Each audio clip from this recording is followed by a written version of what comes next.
नमस्कार भक्तों, स्वागत है हमारे चैनल सनातन ज्ञान में। भक्तों, आप सभी दर्शकों को निर्जला एकादशी की हार्दिक शुभकामनाएं। दोस्तों, आज की इस वीडियो में हम आपको 2025 में पढ़ने वाली निर्जला एकादशी की शुभकामनाएं एकादशी पूजा के बारे में संपूर्ण जानकारी देने जा रहे हैं। कई भक्तों ने मुझे कमेंट करके पूछा था कि इस साल यानी कि साल 2025 में निर्जला एकादशी का व्रत कब रखा जाएगा, 6 जून या फिर 7 जून को। लेकिन वीडियो को पूरा देखिएगा, तभी आपकी कंफ्यूजन दूर होगी। तो आज की वीडियो में हम जानेंगे निर्जला एकादशी के सभी शुभ मुहूर्त, पारण का समय, पूजा विधि नियम के बारे में।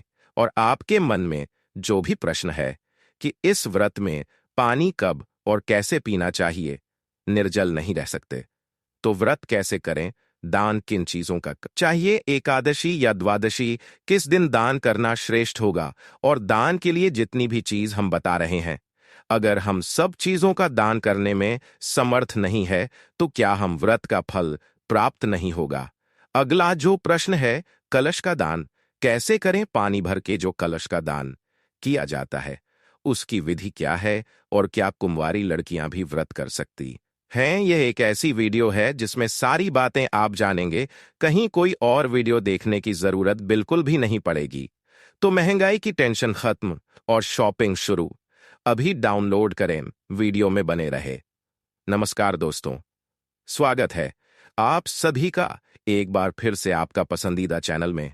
दोस्तों, वीडियो शुरू करने से पहले एक बार पूरी श्रद्धा के साथ कमेंट सेक्शन में लिखें, जय श्री हरि विष्णु भगवान हरि की कृपा आप पर सदैव बनी रहेगी। और वीडियो को लाइक करके चैनल को सब्सक्राइब अवश्य कर लीजिए। प्रिया भक्तगणों, मनुष्य योनि बड़ी ही दुर्लभ है। 84 लाख योनियों के बाद मनुष्य जन्म मिलता है। अगर एकादशी के व्रत को मनुष्य करता है तो अगले जन्म में पीड़ा दुख नहीं भोगना पड़ता है, इसमें कोई संदेह नहीं है।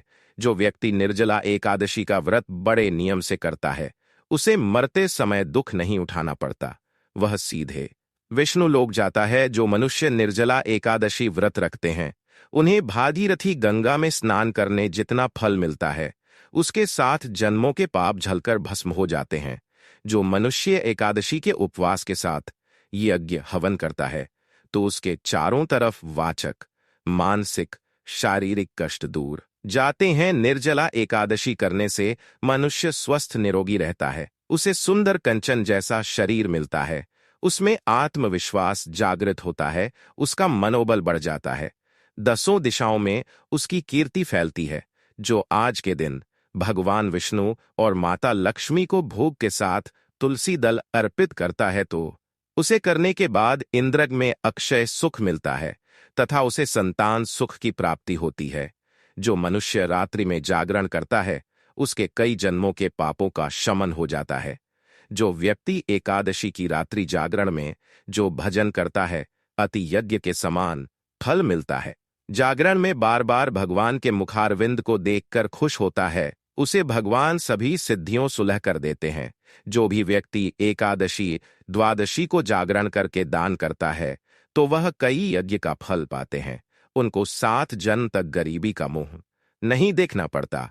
जागरण में जो विष्णु मित्रों का जाप करते हैं, गीता को पढ़ने सुनते या श्रवण करते हैं, विष्णु सहस्त्र नाम का जाप करते हैं, वह करने के बाद विष्णु के ही परमधाम को पाते हैं। जागरण में जो गाय के घी का दीपक जलते हैं उनके कई कपों के पापों का जाए इस समय हो जाता है। जागरण के समय देवता अपने भक्तों के समीप आकर वास करते हैं। जागरण में रामायण का पाठ करने से पूरे परिवार को अक्षय फल की प्राप्ति होती है। विष्णु से बढ़कर कोई देवता नहीं, निर्जला एकादशी से बड़ी कोई व्रत और तिथि नहीं है। एकादशी के दिन अगर किसी की मृत्यु हो जाए तो वह स्वर्ग में जाता है। तो अब चलते हैं निर्जला एकादशी के शुभ मुहूर्त और पारण समय के बारे में। लेकिन अभी तक आपने वीडियो को लाइक नहीं किया तो वीडियो को लाइक करके चैनल को सब्सक्राइब अवश्य कर लीजिए। इस बार 6 जून दिन शुक्रवार को ब्रह्म मुहूर्त सुबह 4:08 से 4:56 तक रहेगा। सूर्योदय सुबह 5:54 पर होगा और सूर्यास्त शाम 7:06 पर। प्रातःकाल पूजा मुहूर्त सुबह 4:02 से 5:23 तक रहेगा। शाम की पूजा का मुहूर्त शाम 7 17 से 18 तक रहेगा। हस्त और नक्षत्र का दुर्लभ संयोग इस दिन बन रहा है। हस्त नक्षत्र सुबह 6:34 तक और बाद में चित्रा नक्षत्र प्रारंभ हो जाएगा। रहा सुबह 10:30 से दोपहर 12 तक रहेगा।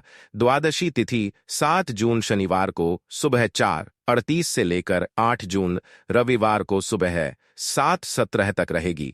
हरिद्वार सर का समय द्वादशी तिथि लगते ही शुरू हो जाता है और हरिभासर के समय में भूलकर भी उपवास नहीं खोलना चाहिए, नहीं तो व्रत अधूरा रहता है। कई लोग जानकारी के भाव में हरिद्वार के समय में ही व्रत खोल लेते हैं। 7 जून शनिवार को ब्रह्म मुहूर्त सुबह 4:08 से लेकर 4:56 तक रहेगा। इस दिन सूर्योदय सुबह 5:44 पर और सूर्यास्त शाम 7 मिनट पर होगा। प्रातः काल पूजा मुहूर्त सुबह 4:22 से लेकर 5:23 तक रहेगा। गोधूली मुहूर्त शाम 7:16 से 7:36 तक रहेगा। राहुकाल सुबह 9 बजे से 10:30 तक रहेगा। हरिद्वार सर का समय 6 जून शुक्रवार को सुबह 11:25 तक समाप्त होगा। अब जो लोग भी 6 जून शुक्रवार को निर्जला एकादशी का उपवास रखेंगे, उन्हें 7 जून शनिवार को दोपहर 1:44 से 4:31 के बीच में अपना व्रत खोलना होगा। और जो लोग 7 जून शनिवार को निर्जला एकादशी का व्रत रहेंगे, उन्हें 8 जून रविवार को सुबह 5:23 से 7:17 के बीच में व्रत खोलना होगा। ध्यान रखिएगा, 7:17 तक द्वादशी तिथि 2 दिन पड़ती है, तब दूसरे दिन वाली एकादशी का महत्व अधिक हो जाता है। ऐसे में सलाह यही दी जाती है कि आप सभी को भी दूजी एकादशी का ही व्रत करना चाहिए। दशमी तिथि के नियमों का पालन आप एकादशी व्रत से ठीक 1 दिन पहले करें। 2 दिन एकादशी का व्रत है, लेकिन आप जिस दिन स्वयं व्रत रख रहे हो, केवल उसी एक दिन आपको तुलसी जी में जल अर्पित नहीं करना है। बाकी दिनों में आप जल अर्पित कर सकते हैं। तो यह थी निर्जला एकादशी से संबंधित जानकारी। निर्जला एकादशी में प्यास लगे तो जल कैसे ग्रहण करें? निर्जला एकादशी में दूध पी सकते हैं क्या? निर्जला एकादशी नियम, बहुत सारी महत्वपूर्ण जानकारी आपको हम देंगे। अगर आपको हमारी वीडियो अच्छी लगी हो तो वीडियो को एक प्यारा सा लाइक करें और अपने दोस्तों परिवार वालों के साथ शेयर करें, ताकि वह भी निर्जला एकादशी, सही पूजा विधि और सही मुहूर्त जान सके। आज की वीडियो यहीं पर समाप्त करते हैं। मिलते हैं एक और नई जानकारी के साथ।